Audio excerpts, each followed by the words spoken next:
Before initiating a reset on your Samsung Galaxy S24 Ultra, it's crucial to understand the different types of resets available and their implications. There are two primary options: a soft reset, also called a restart, and a hard reset, also known as a factory reset. A soft reset simply restarts your device, similar to rebooting a computer.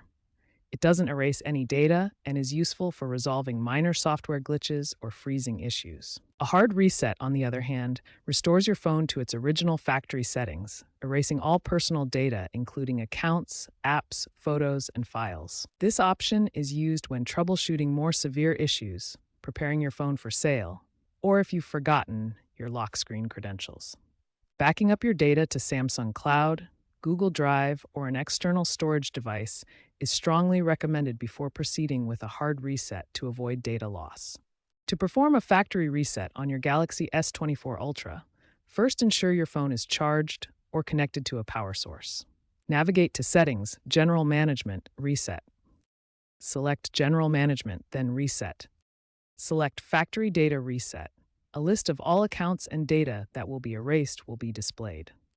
Scroll to the bottom and tap Reset. If you have a screen lock enabled, you'll be prompted to enter it for security. Finally, tap Delete All to confirm and begin the reset process. The phone will then power off and restart, erasing all data and restoring the device to its original factory settings. The process can take several minutes. Once the reset is complete, the phone will boot up to the initial setup screen as if it were a brand new device. You'll need to reconnect to Wi-Fi and sign in to your Google account or Samsung account during this initial setup. This is a destructive process, so only do this if you understand you will lose all data that isn't backed up.